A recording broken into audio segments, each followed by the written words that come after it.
Episode 2 on the YouTube, episode whatever on the podcast side of it. I'm Chris, that's Tyler. Welcome to I-71 Rundown. Tyler, were you ever a Baker bro? No. Really? No. Never. So here we go. Walk me through what you felt like when we draft, when the Cleveland Browns drafted him. I thought Baker, I was happy when they took him because I thought he had the lowest floor. I mean, the highest floor. Okay. And I was like, I'd rather have the sure thing because, like, you could never say that Baker wasn't an accurate thrower. He was an accurate thrower of the football. He was competitive. He had the moxie, and like all of that was great on the field. My issue with Baker became that I thought he acted like a child during his time in Cleveland, and that is not, that's not how you can be a franchise quarterback. You're the CEO of a Fortune 500 company. You can't be talking about Duke Johnson's money. Yeah, you can't be criticizing the training staff into the media. You can't be, yelling at reporters for asking dumb questions, even though they deserve it. So I always lean on the fact that he failed in Cleveland. A lot of people like to revisit, think oh, he would have figured it out in Cleveland, this, that, and the third. Do you think he would have figured it out in Cleveland, or did he need the Cleveland quote unquote failure in order for him to put it back together and be successful? He needed to grow up, and he got a very big piece of humble pie. He got traded, and then he got cut, and then he re-signed, and then was a free agent, and him going there's no way on this earth that he was going to be able to succeed in Cleveland without going through what he went through. He had to grow up. He was a child, and it's not. I would say it's 75% his fault.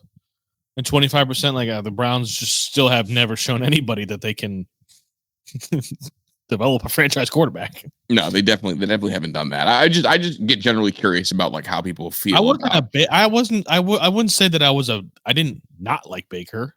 Got you. I thought he was talented, and I really liked how he played. But the failures he had off the field was kind of why I wasn't surprised. I wasn't sad to see him go necessarily. I think that's the pinnacle of Browns. That's the pinnacle of Browns quarterbacks since. Yeah, I mean, the fact of the matter is the version of Baker Mayfield that is out there right now would never have come to fruition in Cleveland. It wouldn't have happened. Yeah. No, that's real. That's real. We do have a lot of current sports to get into. I want to touch on a couple things. First of all, obviously, I think the Thunder are going to win it all, aren't they? I think so. It's my personal opinion.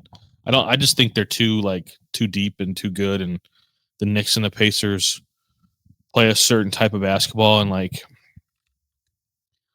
Shai is the best player left in the game. In the playoffs. And his whistle is transcending the sport now. His whistle is carrying over into the playoffs, and that was the one thing I'm worried about right now.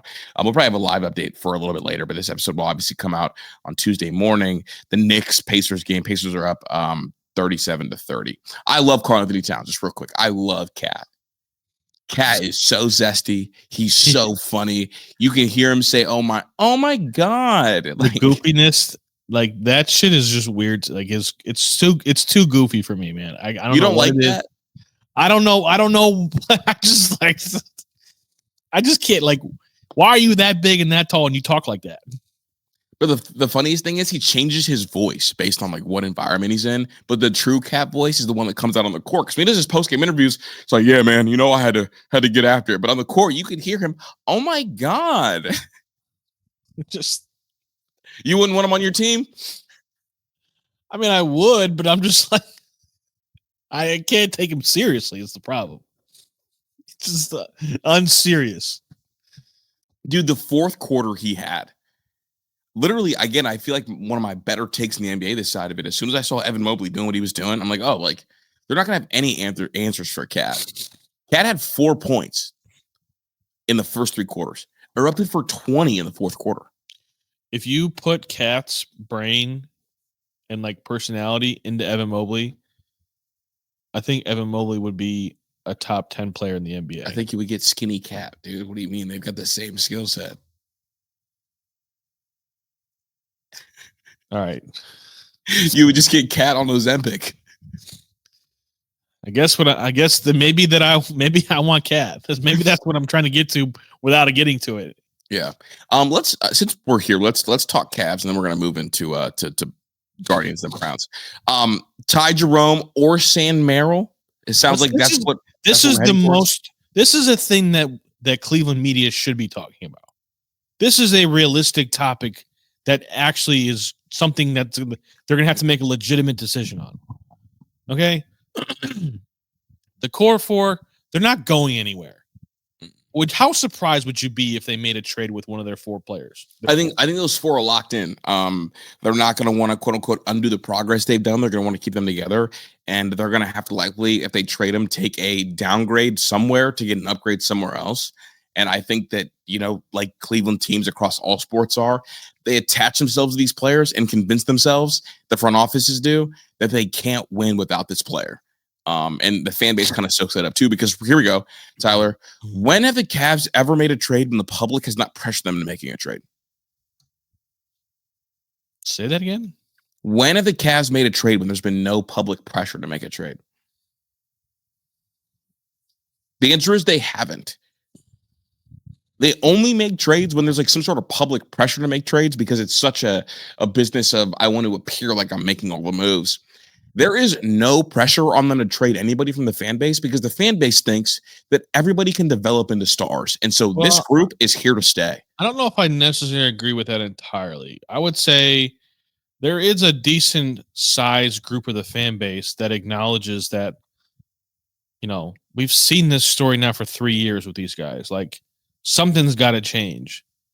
And like, my personal belief is Jared Allen is the one that can go.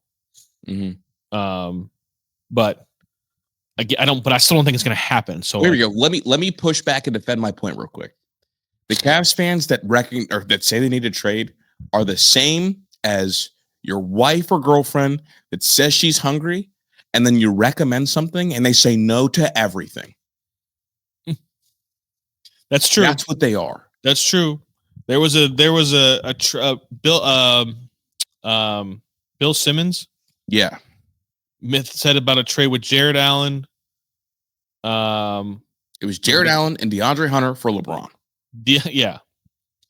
And I said, you're crazy if you would say no to that. And I got eviscerated. You got flamed. People were acting like you just drew a swastika on screen and presented it to them and said, take this. If you, regardless, take away age. Actually, don't even take away the age. Just change the name of the player and look at his stats from the previous season and tell me you wouldn't take that. You're lying. You're lying. I don't care that he's 41. He just averaged 25, 7, and 8. Right.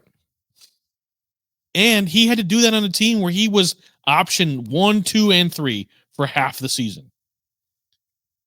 This team is better than LeBron. LeBron makes them better for the next 2 years. If you take LeBron out of the game and have the Lakers versus the Cavs, who's better?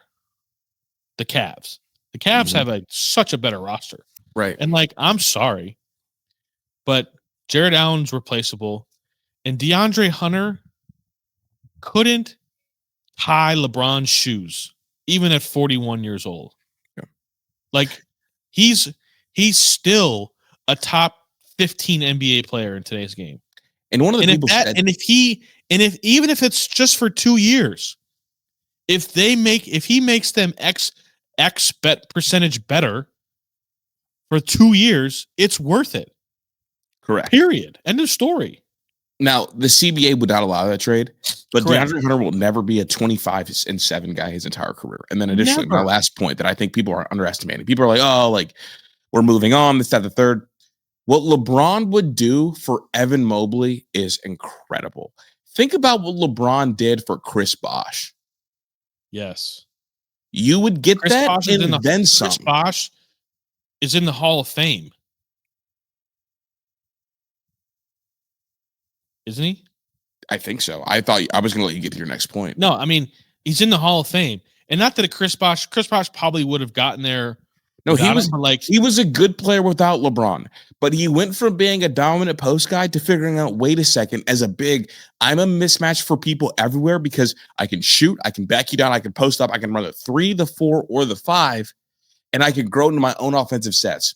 We need moments where Evan Mobley is forced to take over games, and LeBron is a guy that say whatever you want about him.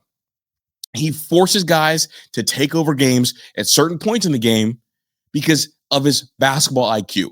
There's a story that Amon Shumpert always tells about Boston was in a set, and we had multiple plays, and LeBron slowed things down and was like, no, until they stop this specific thing, we're going to run this over and over and over again until they adjust to stop it. One of the things I got frustrated with the Cavs was when Evan Mobley would go down and get 3 or 4 buckets, they wouldn't force you to keep stop. They wouldn't force you to make a change to stop it. They would just go away from Evan Mobley. LeBron wouldn't allow that. No, and it's not like, and the thing about it too is LeBron wouldn't have to be he wouldn't have to be ball dominant. He could play 25 minutes a game the entire regular season. He could be tall Chris Paul. Yeah. I mean, and the thing about it is like, I bit the hook. It's not a legal trade. It wouldn't happen. It can't. It's never going to happen. And you knew it was. And you knew it was an illegal trade. Correct. And LeBron doesn't want to come back to Cleveland. LeBron is in the mogul stage of his career. He is in LA for reasons other than just basketball. Period. End of story. Yeah. He's a billionaire. Like, he's got other things going on. So he doesn't want to come to Cleveland. So, irregardless. Back to Ty Jerome and Sam Merrill. So Ty Jerome and Sam Merrill options.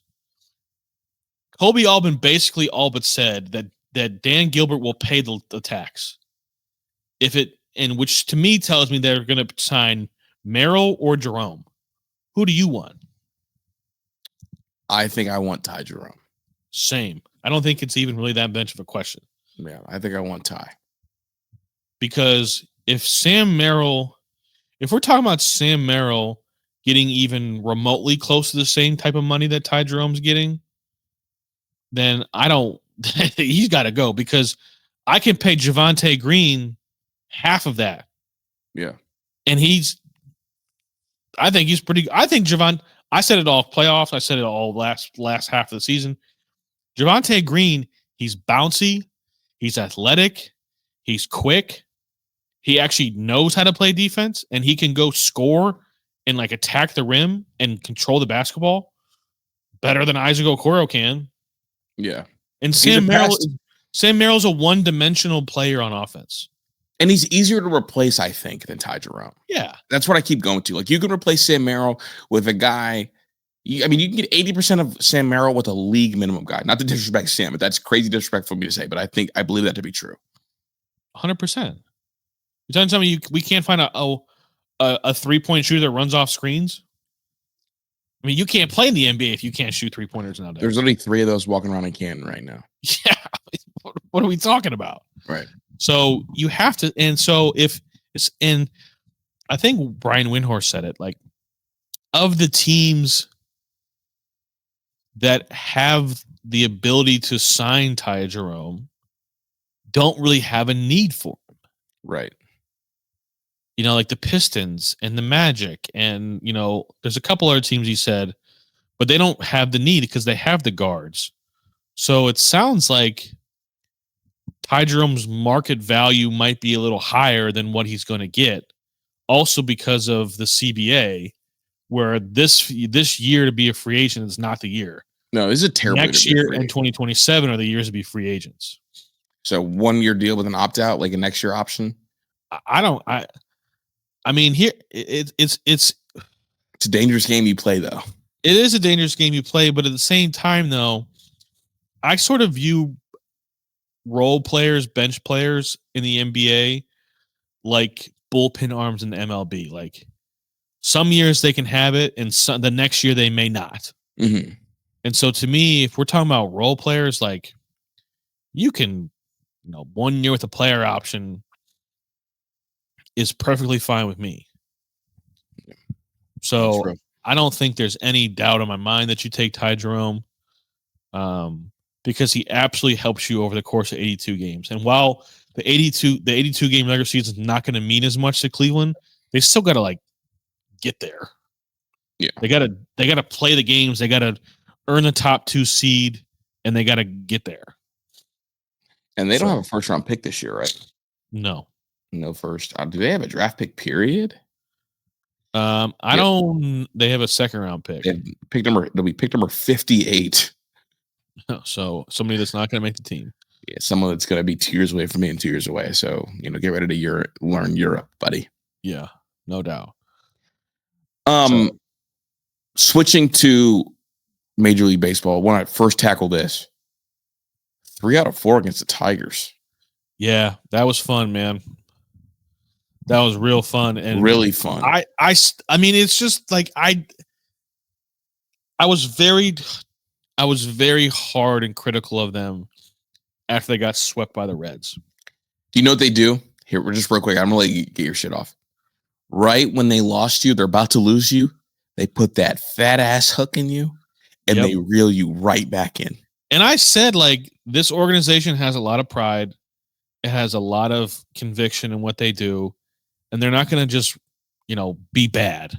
Like, they're not going to be bad. Like, I look back and, like, their worst season was, like, a 78-win season in the last, like, decade.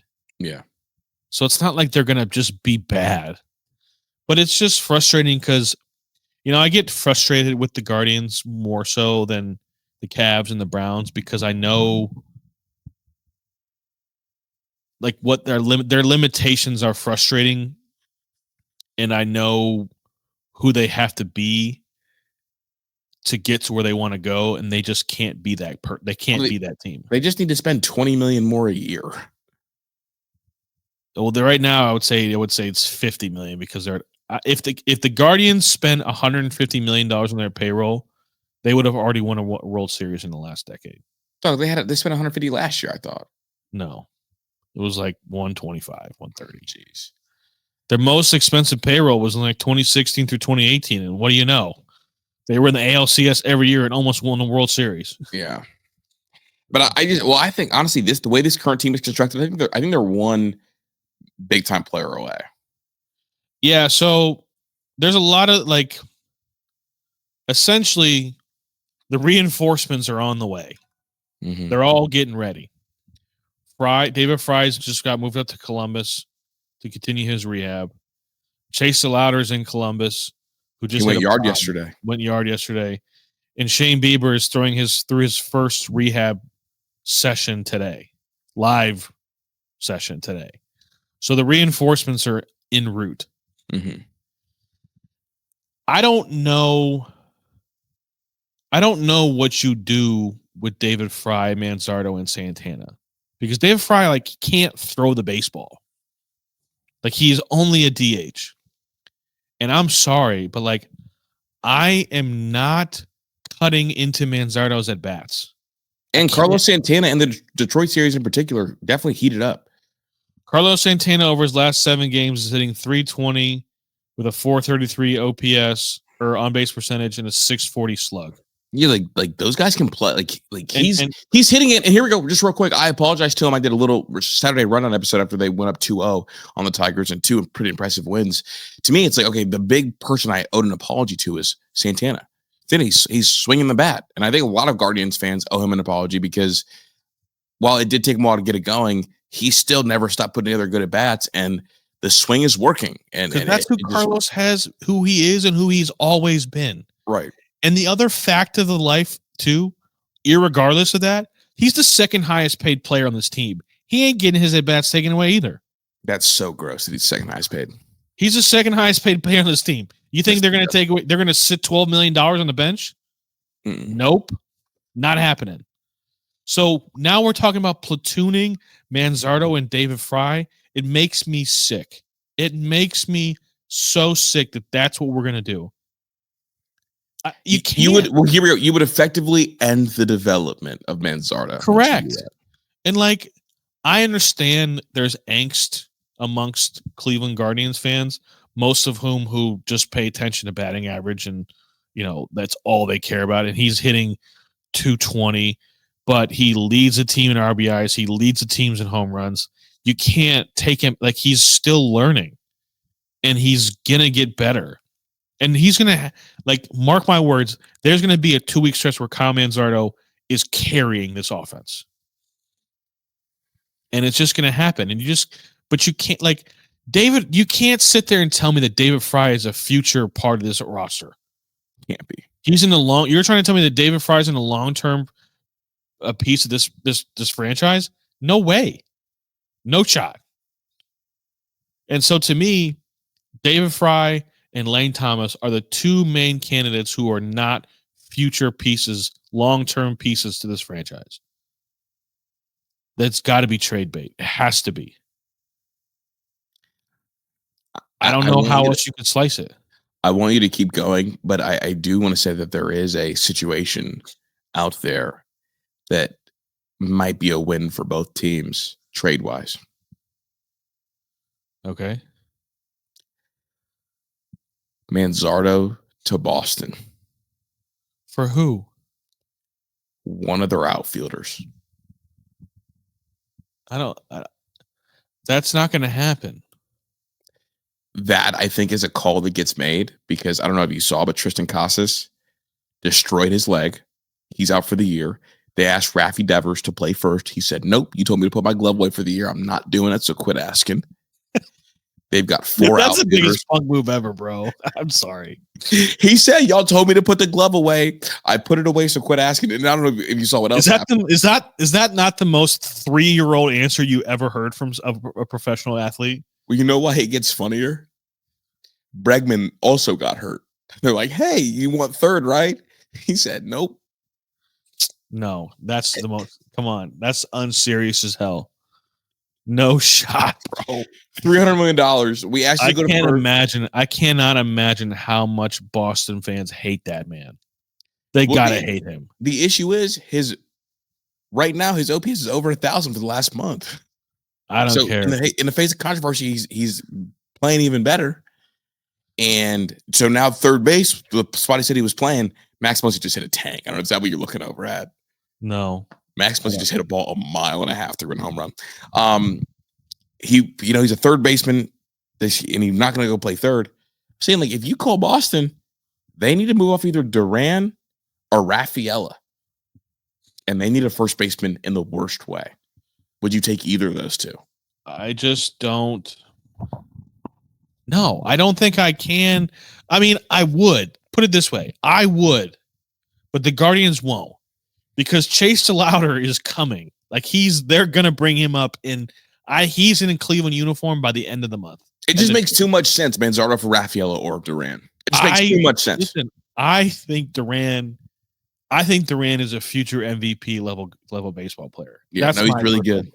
He's really good. Mm-hmm. But they won't do that because they're going to find out if Chase DeLauter can play. Okay. So, as much as I think I would do that, the Guardians would not. It just solves both problems, right? Because like Sedane and Duran have both played outfield at a high clip. They look good. And Boston has the issue where they have too many outfielders and the Guardians don't have enough outfielders. So like, what do the Guardians have? They have too many first basemen. What do the Red Sox have? Too many outfielders. It just feels like a clean, let's do it and get it going. No, I mean, it's one of those things where but the other thing too, and this is the point you made, and I got really mad at you for making this point, even though you weren't wrong. But like, you trade Manzardo for Duran, and like, I understand that Duran would probably have what, 4 years of control, 5? I think 3. 3 years of control. Like, we ain't re-signing him. I don't know, man. If he turns into the player that I think he is, there's no chance they could afford him. Well, it's like, if they trade for him and extend him, it's like say goodbye to Quan. So it's like, and then it becomes like, who would you rather have, Quan or Duran?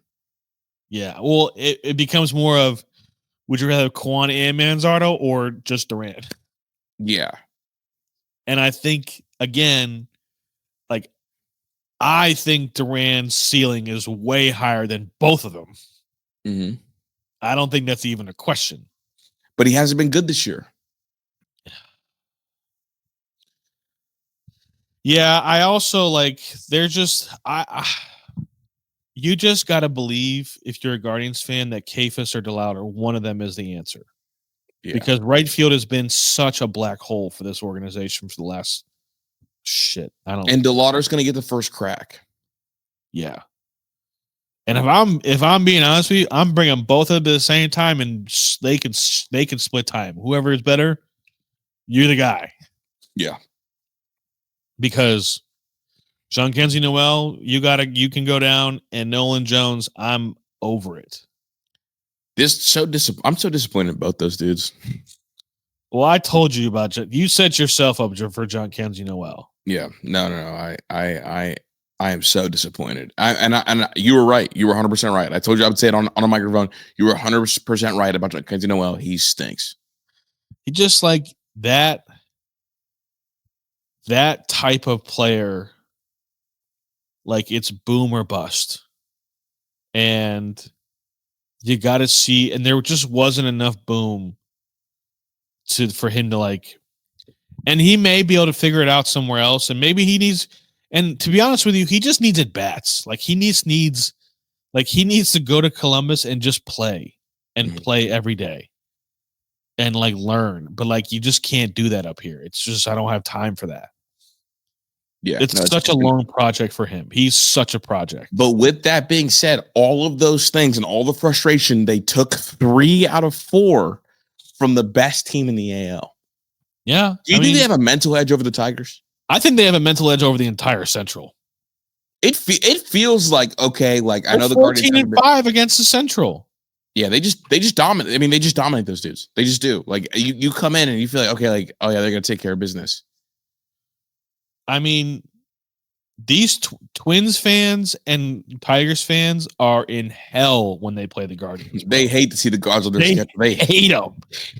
It's a bad day. It's a bad day to see a guard. So they hate to see y'all coming, man. I mean, what do you do? What do you do with David Fry? I treat him like Kerry Carpenter, like Detroit did last year. You're just going to pinch hit in high leverage moments. I got so many utility guys that I can pinch hit for you and play whoever in the field right afterwards. You're a vet. You can go hit off the machine downstairs. Congrats, my brother in Christ. But until you can play the field, you are just going to be a situational hitter. And like, he can't hit right-handed pitching. Okay. Well, you're going to hit high leverage left-handed pitching. That's it. It's just like I understand that he gave us an all-time moment. I understand. But it got overshadowed, didn't it? His all-time moment.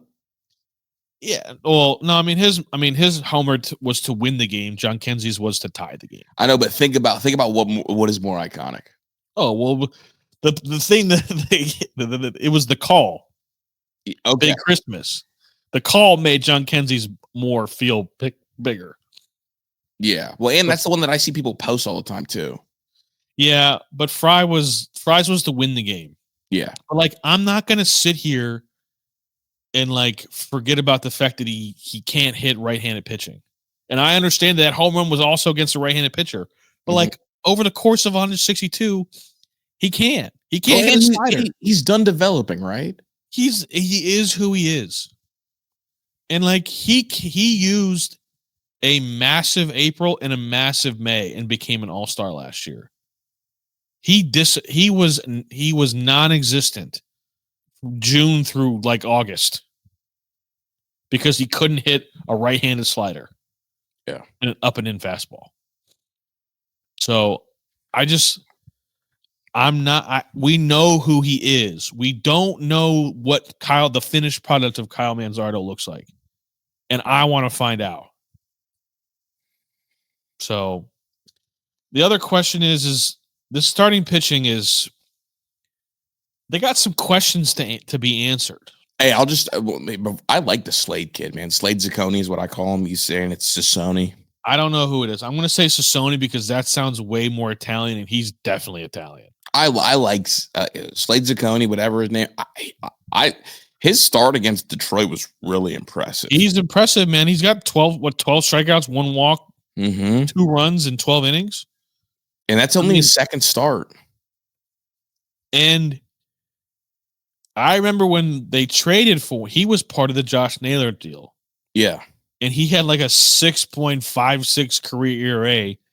And it wasn't because he walked people. It's because he gave up all the hits. And I was like, this is a problem. this was a bad trade. Yeah, because it just means like, oh, like if you're giving up hits, it means your stuff's not even electric.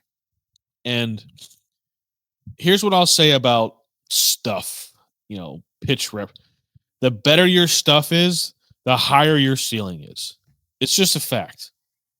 Like the harder you throw, the better pitches you throw, it raises your ceiling. It doesn't make you. It's not like what makes you a great pitcher, but it sure as shit helps. Yeah. And like, I got to be honest with you, like Slade's stuff is better than Tanner Bybee's. I'm not saying that Slade's a better pitcher than Tanner, but I think his stuff looked better. Dude, he was carving. Like he made the mistake against Torkelson, but he was carving up that Detroit lineup. I mean, this currently as it stands, it's Tanner Bybee, Gavin Williams, Luis Ortiz, Slade, and Logan Allen. I want you to rank those 5 guys and just pure stuff. Pure stuff. I think Gavin has the best stuff. That's what makes him the most frustrating. Okay, we'll get to Gavin Williams. Trust me. Gavin Williams has the best stuff.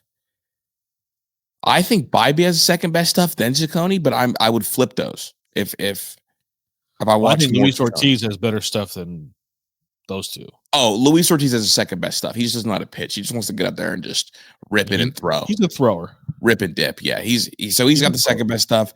Then Ciccone and to me, Bybee are tied. I probably would put Ciccone ahead of Bybee, but Bybee's last start. I mean, the start. What I know his last start was very good, but like the stuff was stuffing, dude. Yeah, and then there's Logan Allen, who's just the most regular. Bro, his expected metrics are so garbage. He's getting so lucky. So here's the thing: is they just sent Cantillo down to get stretched out to get his. Which about time. It is about time, and you also have Shane Bieber, who made his first rehab work, whatever, however you want to call it. Rehab assignment. He just started it. And Ciccone obviously going on, like getting scratched today because of the groin makes you have to accelerate some of these things a little bit quicker. So here's my question. Let's just say that Cantillo's pitch count's up and Bieber is ready. Let's just say the All-Star break. That means you got 7 starters. At least one of them's got to go, right? Mm-hmm. Logan, it seems like Logan Allen's the first guy on his way out. Would you agree with that? Yeah, probably. I mean, Cantillo's probably going to replace Logan Allen. But then now you have 6. And I'm starting to be concerned about Gavin Williams because he leads Major League Baseball in walks. Yeah. And so a guy that throws as many fastballs as he throws, that's a scary thing. Yeah, the 1.5 whip is disgusting. You have to be a strike pounder when you are 6'6", 250 and throw a 4-seam around that 97 mark. Like you have to be a strike thrower. And it's just one of these things where guys that pitch like that, they usually don't work out. It just doesn't usually work. And they never reach that full potential. So I'm getting nervous about Gavin Williams. That would be so heartbreaking if he didn't figure it out. It is. I'm not saying that that is the end all be all. There's a nice double. Does it worry you? Is it, man, without cable, you're ahead of me? Heartbreak. Oh, fuck streaming. Yeah.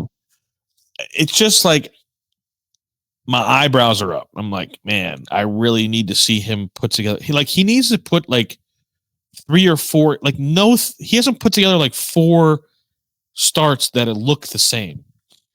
They all look weirdly different. And he started. You could tell he was shell shocked after he gave up that bomb to Ohtani. Yeah, I know all the homies hate Ohtani, but don't do that. This is not going to be the first opponent you compliment, especially like because I let you grace past it. But since you want to start complimenting opponents, you don't want to compliment Scooble on here. You did this, Tyler. I was going to let it ride. I was going to not do it, but you want to get up here and talk about all the homies hates, Ohtani. the homies is Chris, and you don't want to talk about the twinkle in your eye that you get when you watch Scooble, you got one more time, and then I'm going to cover up a whole Scooble segment. Okay? You got one more time. Anyway, back to Gavin Williams. Not doing it with you today. Try to sneak that in there. Gavin Williams, his last 2 starts, the ERA is over 4.2 still. He's not striking guys out. If you looked at Gavin Williams' numbers, you would say, he's like a good number 4 or 5. But like, you can't be that big and have that good of stuff and be a 4 or 5. Like, it's not. No, I'm not doing it. Yeah, like you've got a 7-foot extension, and your average fastball is already 97 miles per hour. That means it probably feels like close to 99, 100 every time. And you're telling me you're only getting your low end, like your fastball run value is -7. Yeah. I'm concerned. So, like, again, what do you do? What would you do? So your pitchers have to be. All-star break comes. Bieber's back. Who's in and who's out? Your rotation has to be Bieber, Bibee, Ortiz,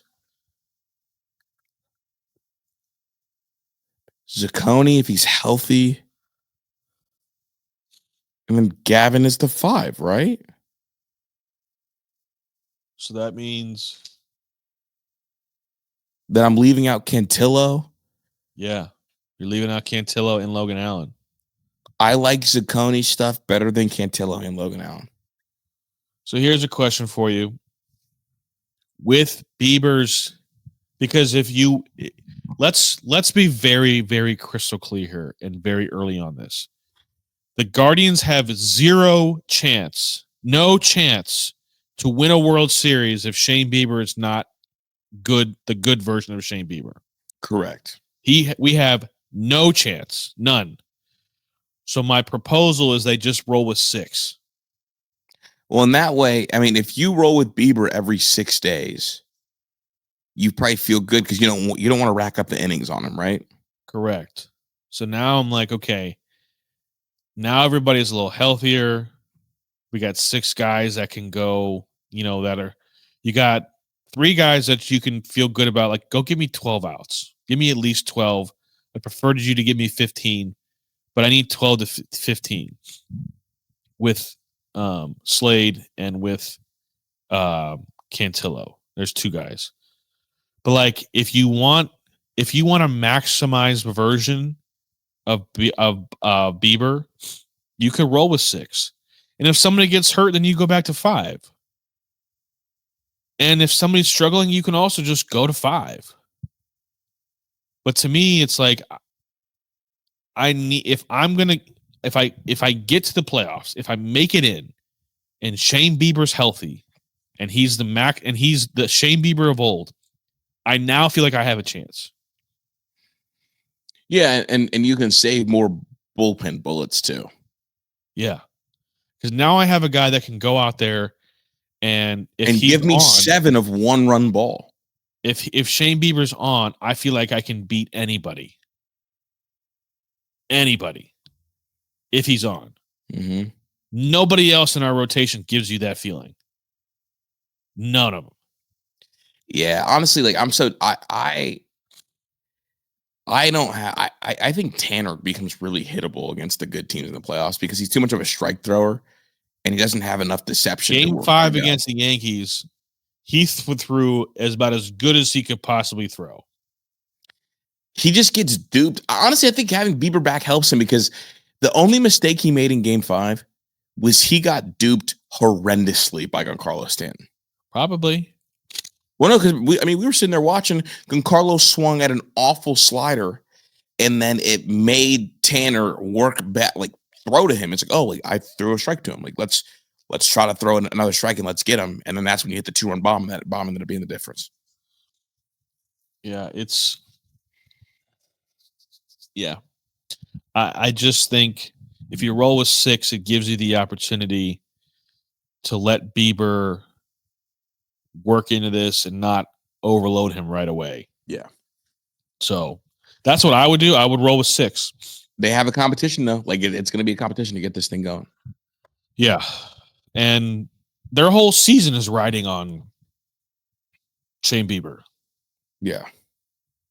Also, Jose Ramirez extended his hitting streak tonight to 20. Longest of his career. Is he the best is he the best Cleveland baseball player of all time? Depends how you feel about Travis Hafner. I mean, when it's all said and done, I'm going to do a little. I'm going to have to need to do a little. I wasn't going to ask this question. I didn't want to ask this question today, but I just saw that he extended it. I think he's going to have a lot of records. He's going to hold a lot of career records when it's all. I mean, the Travis. No, not Travis Hafner. Am I tweaking Jim Thome? Yes, you're talking about Jim Thome. Yeah, not Travis. My bad.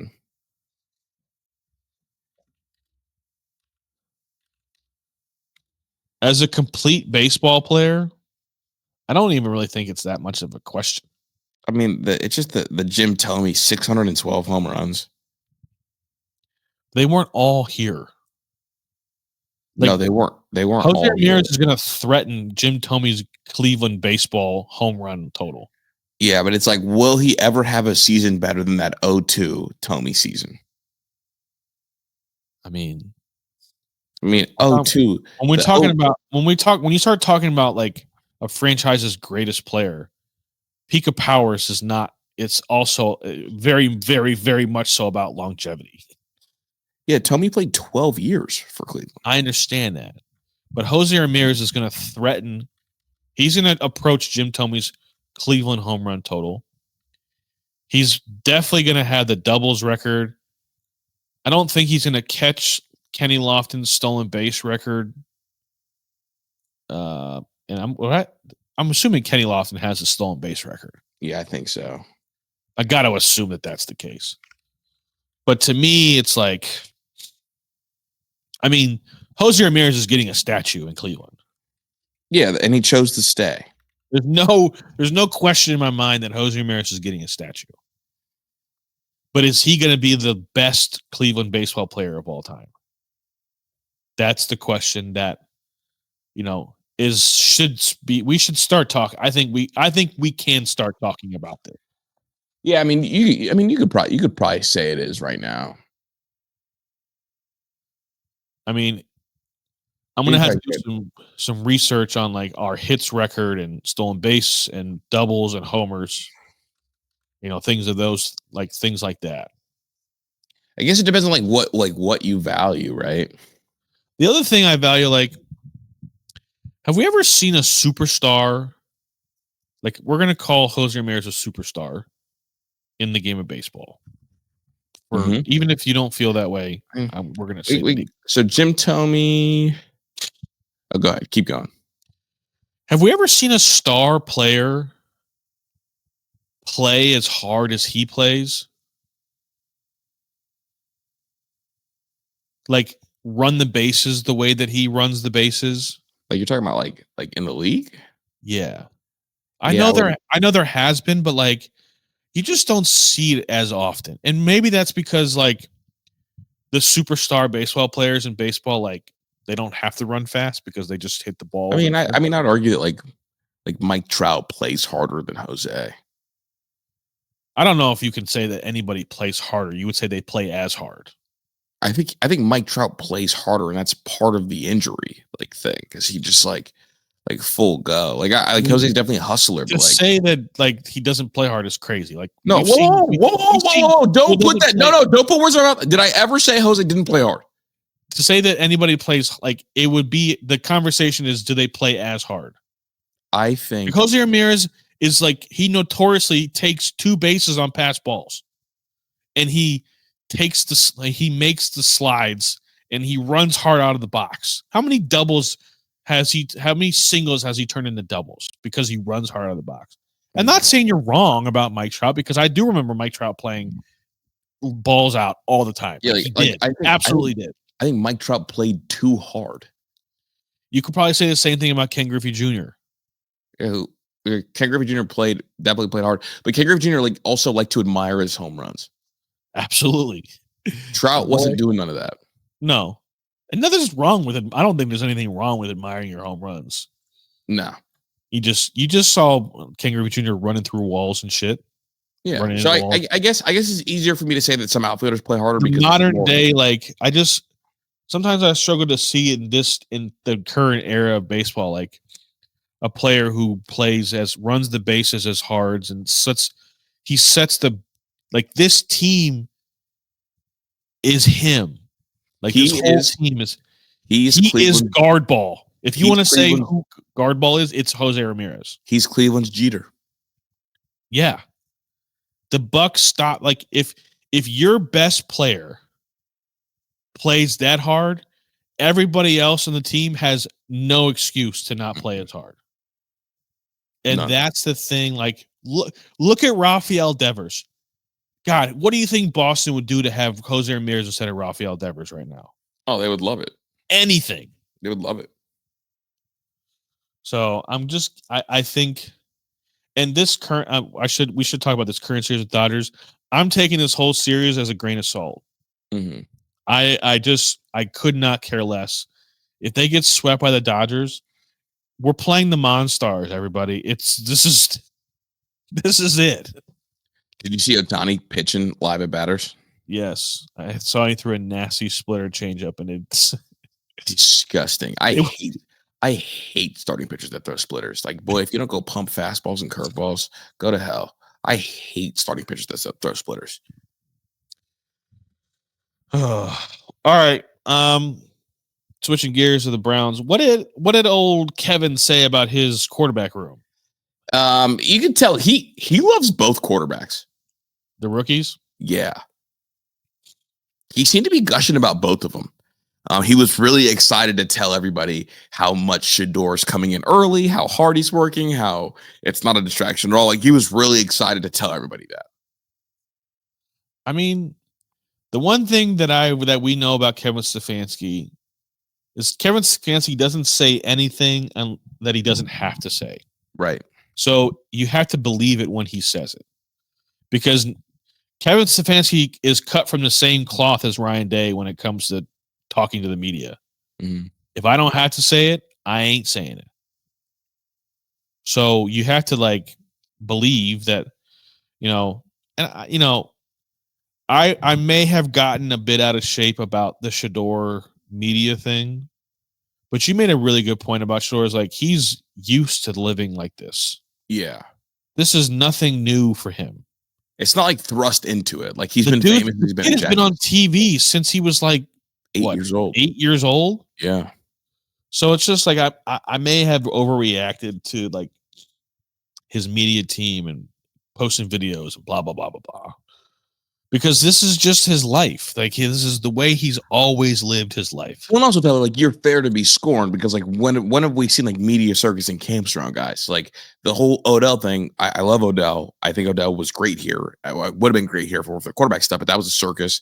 The way that Baker battled the media became a circus. The way that Freddie Kitchens couldn't handle the media became a circus. Johnny like, Manziel. NFL media is a little bit different. Like, NFL media is just different. Now with Shador, I think it's really fascinating that, like, the same way we talked about Baker, how Baker needed to be cut to, like, learn his lesson. I think, honestly, you basically got the learn lesson from Shador just from sliding in the draft.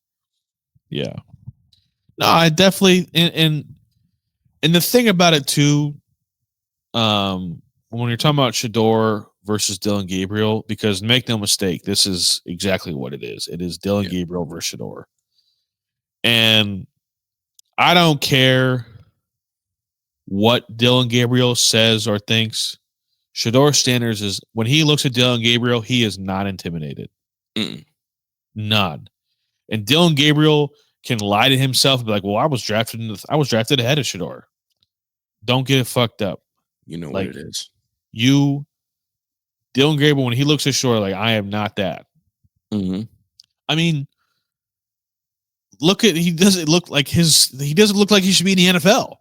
No, little guy. But he's been impressive, though. Like all reports are that, like, they've both been good. I don't know if that's a good thing or a bad thing, to be honest. It's too early to tell.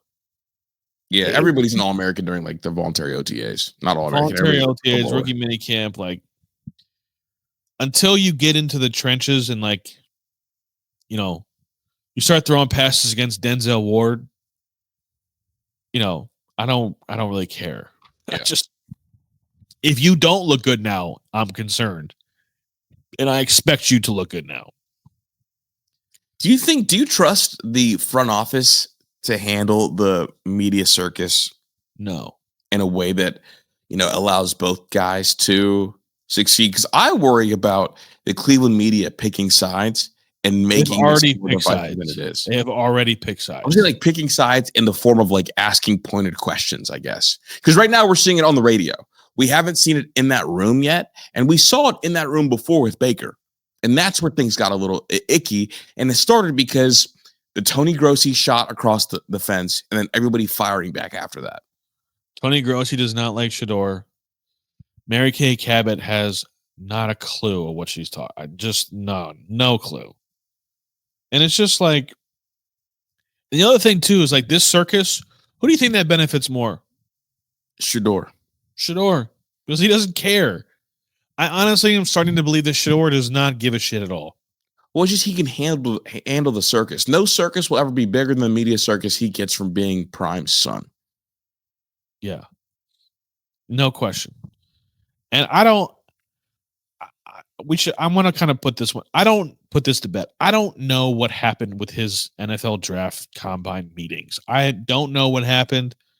I don't really care because there's nothing we can do about it now. The one thing I have known, no teammate of his has said they didn't like him. As far as I know, I could be wrong, but I've never heard of a teammate said that they didn't like Shedeur. Yeah, it's never been a thing. So as far as I'm concerned, that's not a problem. Mm-hmm. Now, am I interested to see what it looks like when he's not getting coached by his daddy? Absolutely, I am. Very much so. I want to see what it looks like when you get cussed out by somebody that's not your dad. How do you react to that? Because I already said it. He's the most talented quarterback in that room. I mean, Joe Flacco is a statue. He's old, man. Joe Flacco been around for forever. He's old. Kenny Pickett's got small hands and 2 gloves. Kenny small hands. And Dylan Gabriel is 5'9".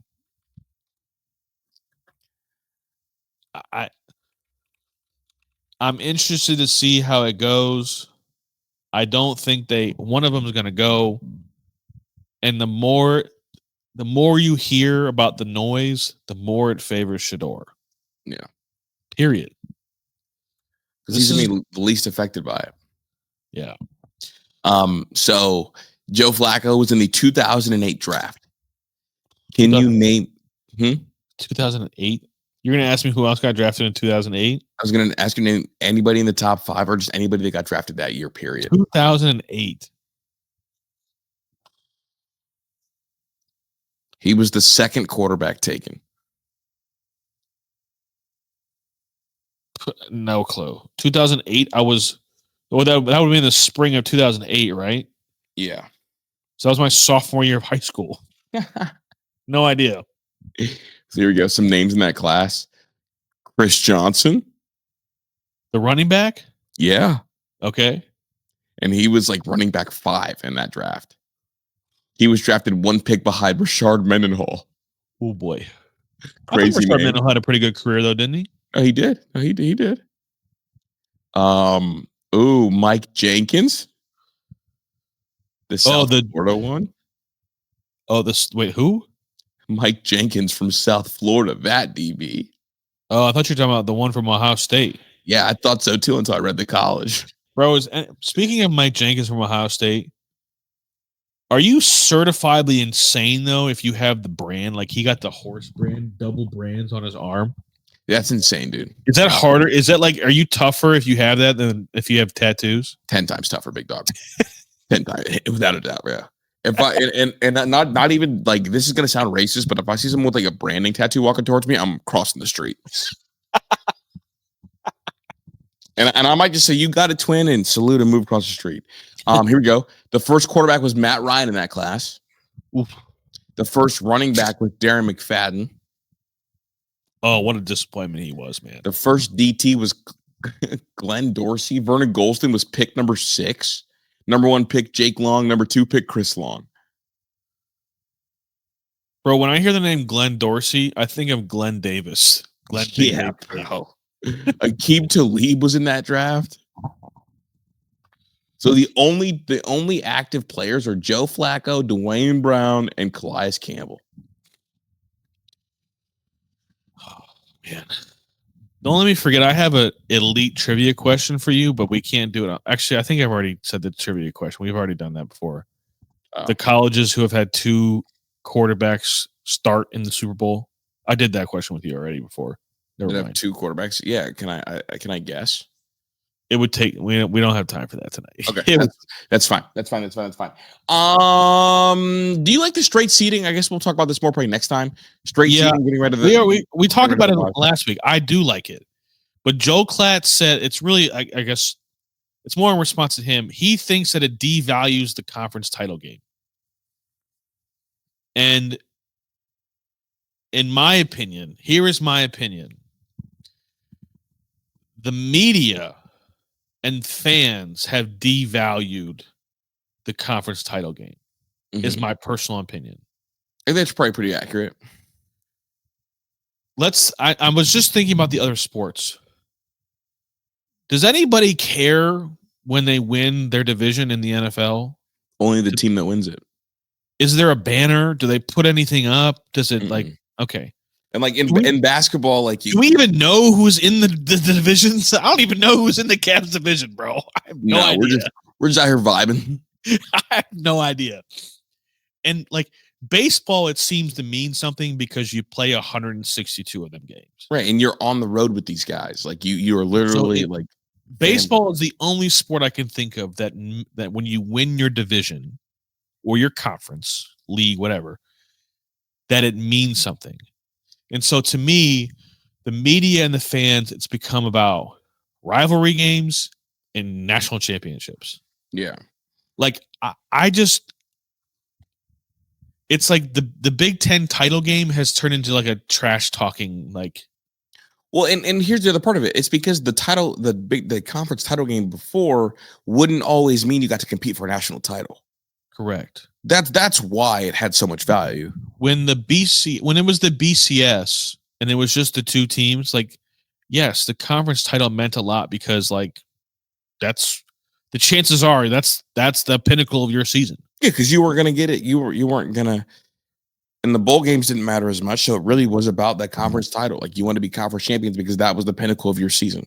Correct. So now, like he made the argument. His saying was like, well, the runner-up in the Big Ten, or if you make it to the Big Ten title game, you're probably going to have a top 4 seed,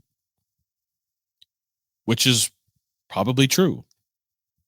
And if you make it to the SEC title game, you're probably so. And I thought about it. I was like, yeah, you're right. And there's only 2 sets of people that should be upset about that, and it's the Big 12 and the ACC. And to that, it's like, be better. Well, I want to offer some pushback to that too, because I think he's didn't acknowledge what I think is more important. Who do you think would have been the 4 seeds in last year? Like, do you think that Penn State or Ohio State would have been a higher seed in last year's postseason if it was just the 4 straight seeding? I mean, considering if you don't take into account what Ohio State did, I think. Yeah, I'm saying like just cut it off. Yeah, I think Penn State would have still been they would have ranked top 4 because they made it to the. Oh, there's the head. I forgot about that. That's what I'm saying. That's what I'm saying. And so it's like the only way Penn State could have guaranteed number 1 seed is they win their conference title. So that gives you some credence to that, because if they did them losing the conference title game means that Ohio State is likely ranked ahead of them because they were close and they've got the head to head. So I think that's what Klatt failed to recognize. Like, it gives a team a chance to snag a number 1 seed. So you think that the only reason why Penn State was ranked ahead, do you think the committee did the seeding the way they did is I don't understand quite what you're saying. It's like Penn State was still ranked ahead of Ohio State in the seeding, in the rankings. I'm saying it'll always be a discussion, and that conference title game still meant something to Penn State. And the diminishing of that title game was the committee basically saying, we're not going to take this into account. Oh, okay. That's not who diminished it. Like the structure didn't diminish the title You're game. saying that Penn State, since they lost that game and they weren't punished for it, when they should have been, Ohio State beat them at their field. Correct. I got you. I see what you're saying. Like the conference games, if they are meaningless, it's because the committee wants to forgive them, not because of the fans, not because because look, straight seating separately. If the committee said, we're going to take this game into account because there was a team that beat this team head to head, that because of the way the conference alignment goes, isn't going to contend for a Big Ten title game, which they could or should. Yeah. Like, I can sit here and say, I think that they're a better team. Yeah, I don't. The conference title game, to me, if they stopped playing the conference title game, I don't think I would feel any differently about college football. And also, like, here we go. Another side point, like, Clad especially is acting like conference title games have been here for forever. They're new. And in the grand scheme of college football, they are new. Dog, like the first conference title game, I think, was 2013 for the Big Ten. Dog, I can't even tell you. If you ask me, Tyler, who won the SEC title 5 years ago, I'd be like, I don't know, Georgia probably. I'm saying like Tyler, the conference title game was brand new right before that, like in the playoffs. Like the Big 12 didn't even play a Big 12 title game in 2014 when Ohio State won the whole thing. Yeah. The conference title games are new. They just got here. The conference title games got here with the playoffs. Because remember, in the Big Ten, they introduced that it was legends versus leaders. Right. So like people acting like conference title games are like this big, historic in the DNA of college football. Go to hell. It's not. And two, if they're talking about expanding to 14 or 16, just get rid of it anyways.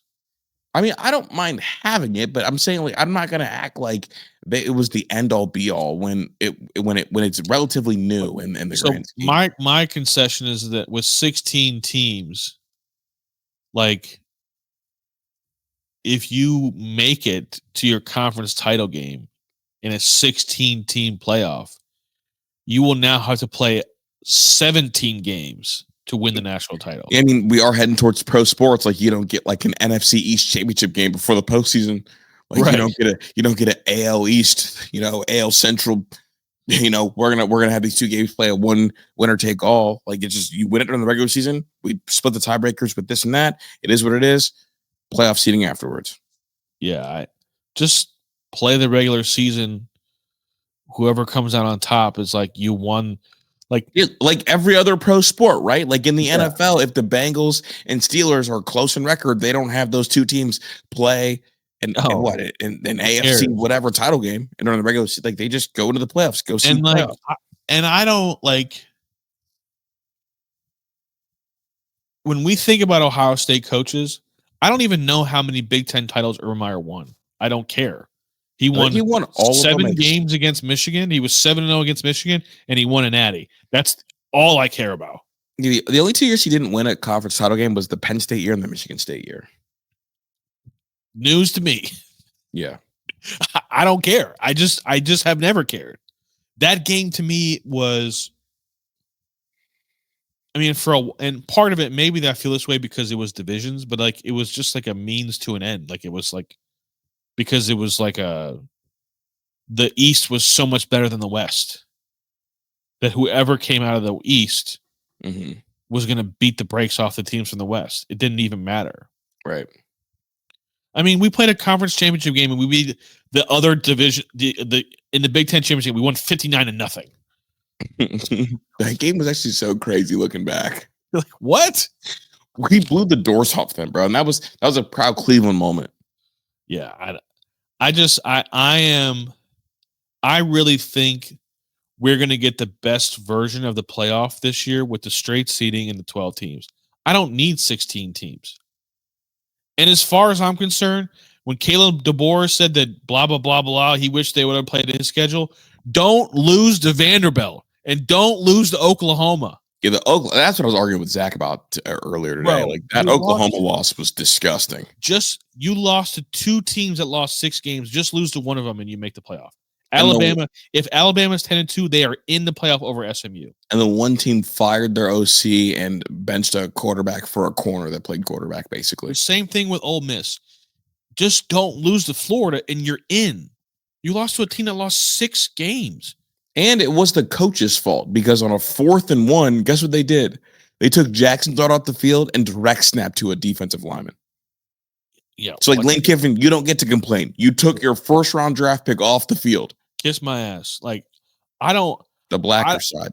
I don't think if college football wants to maintain what made college football better than the NFL was the urgency you had to have. Yeah. And so I want college football to remain urgent. Where like I don't want to see a 3-loss national champion. They don't deserve it. Because the other thing too, to be honest with you, is the schedules that there's not enough parity to have 3 losses to be considered a national champion. This isn't the NFL where they're all good. Like, guys, Ohio State is going to play against Rutgers and Maryland and Ohio University. Like, what are we talking about? Can you name me the last 2-loss champions? Ohio State. And is it LSU from 2007? Yes, sir. Boom. Got it. Great pull. It's crazy that a 2-loss team made it in the BCS era when only 2 teams got in, but not a single 2-loss team even made the playoffs in the 4-team era. Bro, I hope Ron hears this. Ron, if you want to make a movie, you should make a movie about the 2007 college football season because that shit was cinema. That wild. It was wild. Talk about the can man. Everybody got it. Everybody got it. Ohio State lost to Illinois. Juice Williams. Well, here, can you name me the Arkansas running back room that beat LSU? Bro, that was Darren McFadden, Felix Jones, and Peyton Hillis. Yeah, dude, you're on a roll today. Bro, that was when I was like that. I became obsessed with college football right after Ohio State beat Miami when I was 10. Like, so I became obsessed with it because they're the Troy Smith 06 year. And so 07 was like my first year start to finish. Like, I was like, oh, this shit is lit. Because like in 06, I was just watching Ohio State. In 07, I watched everybody. I became obsessed with college football after the Ohio State beat Miami. I became a full psychopath when Ohio State in 2006. Like, I think I watched the Ohio State-Michigan game, that Ohio State-Michigan game, like 100 times. Yeah, I still watch it every now and again if I can't sleep. Yeah, facts. I just love seeing Teddy run too, bro. I have very controversial takes about where Teddy Ginn should be remembered at Ohio State. And I think he is absolutely be on the Mount Rushmore of Ohio State wide receivers. So, I mean, I put him on my Mount Rushmore. Because I don't think Mount Rushmore is about being the best. I think Mount Rushmore is about being the most impactful. And Teddy is talk about like people thought Paris was fast. Teddy would dust Paris. Respectfully. I can't co-sign that today. Respectfully. Yeah, no, I got you. Like when you talk about a track dusting, we're talking like when you dust somebody in track, you like beat him by like what, half a second? Yeah, I'm not saying I disagree with you. I'm not saying I agree with you. I'm just saying I'm just not touching that. I love Paris. Paris was great. And, like he's from Akron, so like I just hope like to me the way you feel about G5 is how I feel about Teddy. Yeah, and the way I feel about G5 is how I feel about Teddy. So I got you, big talk. You got to hear me out. I have a couple. You threw me for a loop this morning asking about like flavor combos. I'll go first. All right, what you got? Peanut butter and chocolate is the best flavor combination in the world ever. Peanut butter chocolate. Peanut butter and chocolate. They have taken over the whole world, bro. They put peanut butter and chocolate on pretzels, peanut butter and chocolate on fruit. They put peanut butter. You could do anything you want with peanut butter and chocolate. You can't be disappointed. Like, think about it. They made a Buckeye. It's peanut butter in a ball covered in chocolate. You just throw that bitch in your mouth. I will never order a peanut butter or chocolate anything. Push comes to shove. Maybe You my won't- hear me out is like, I don't like chocolate desserts. I don't really like chocolate desserts either, but I do like peanut butter and chocolate. Got you. And I don't like them to be honest with you, I don't really like them separately.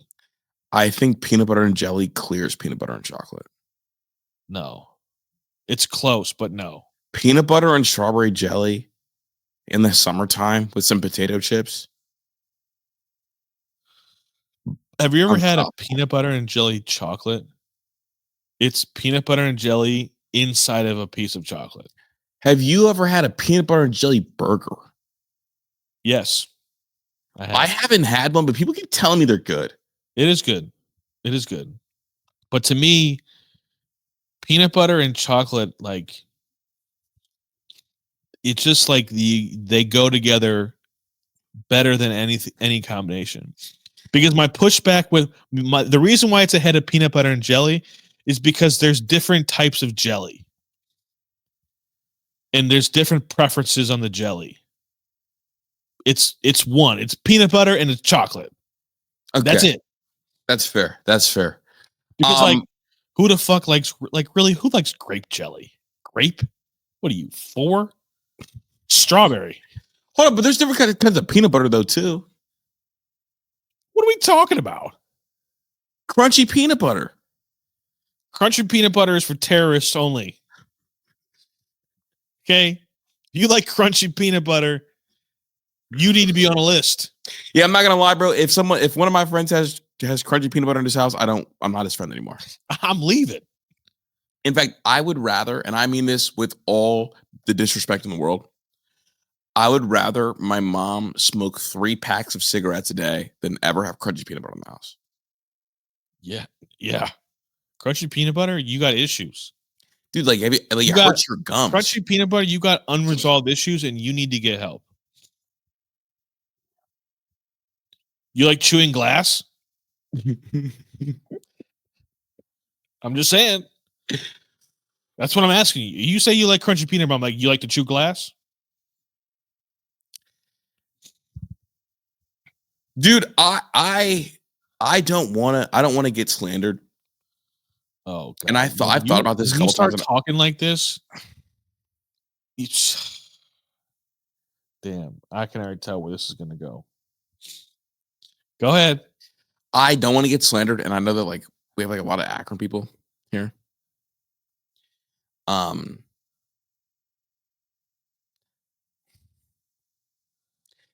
I think Skyway has lapped Swenson's. Oh, I agree. And I don't know if we're allowed to say this out loud, given the notoriety that Swenson has gotten in Akron, given that the Galley Boy is now sold. I mean, they sell Galley Boy hats at Rubber Ducks games now because that's their theme. Well, we did talk about this on one of our first ever published episodes. Was it a published one? I think so. I've always been really shy to go on the record with this, but the Swenson's fall off is like when Carmelo Anthony was on the Rockets. Listen, is that okay? Is this a safe space? This is a safe space because in reality, we just want to see the Swensons that we know and love return. Bro, Swenson's was on a Linsanity run. No, not Linsanity. We're talking about Swenson's was generational for a long, long time. Honestly, Swenson's was good before we were born. They need to bring back the old building. The burgers are smaller than Skyway. Yeah. The presentation of the burgers isn't great. And I want Swenson's to be who I remember them to be. This is not hating. This is disappointment. And it's not that they're bad. I'll still eat Swenson's. It tastes good. I eat it and I just think about, damn, I remember what you were. Yeah. You come and you open up the burger and like the lettuce is halfway out if you get lettuce on it, and the bun's over here, and it's just like I just want the details to return to Swenson's. And Skyway stayed true to who they were. I don't know how much better Skyway got. The difference never like Skyway is Tim Duncan. Skyway is that's probably fair. Skyway and Swenson's was Dwayne Wade. Skyway doesn't taste as good as Swenson's. Peak of powers. Swenson's. I don't even know how Skyway stayed in business, to be honest. Bro, it's legitimately, bro. It's Tracy McGrady and Tim Duncan. When I was in high school, I literally would ask my dad, "How are they even still in business?" I don't ever see anybody at Skyway. I'm like, "What are we talking about?" You never took your girl to Skyway. You took her to Swenson's. Right. You didn't make the late night runs to Skyway. You took him to Swenson's. When somebody came to visit you from out of town, where would you go? Swenson's. Every time. You know what? I will take this a step further. You want to know why Swenson's fell off? Greed. It should have just stayed an Akron thing. You started opening it up to like non-Akron. You started going to Columbus, started going to Cleveland. I guess there's a Swenson's like they're going to New York. Like, I'm not doing this. It should have stayed in Akron. No, the Swenson's in New York is not Swenson's. Oh. Get this, it's a burger place, and this is wild. It's a burger place that they go taste the best burgers from around the US and they recreate them there with all the wrapping, with all the traditional stuff. And I saw the presentation of the Swenson's burger at this place, and it looked like the old Swenson's. As far as I'm concerned, Cleveland and Columbus should never, ever, ever have gotten a taste of Swenson's. Should have been an Akron thing. Mm-hmm. You got too big. Too much money. Should have just been happy. I feel like the 330, the great brown sugar mix burger. Yeah, that's important, dude. That's important. Also, just other Akron news, bro. Did you see they opened up an Aldi's across the street from Acme? Yeah. I don't know how that makes me feel. Aldi's taking over. They're looking at Acme dead in the eye and be like, what you gonna do? Yeah, dude. Because like we're Aldi shoppers. No, I am too, but I like that I could shop at Aldi's, not to look at my main thing across the street, you know? Yeah, I mean, I'm like, until Uncle Donnie can figure out why I'm still spending $120 at Aldi. I mean, if I'm spending $120 at Aldi for a week of groceries, just imagine what that would look like at Acme or Giant Eagle. Giant Eagle, that's $200 guaranteed. Come on, Uncle Donnie, figure it out. What you doing? You know, it just feels like when you order from, like when you go shop at like Aldi's, it's like, okay, like it's so far away from Acme, like I still got my Akron pride. Yeah. I will say though, we don't the Aldi pickup. Like I don't go in the grocery store anymore. I don't do really. That. I do the pickup. I be going inside grocery stores. No. I love chatting with moms now. Always. Get us out of here. Just saying. I'm Chris. That's Tyler. Peace.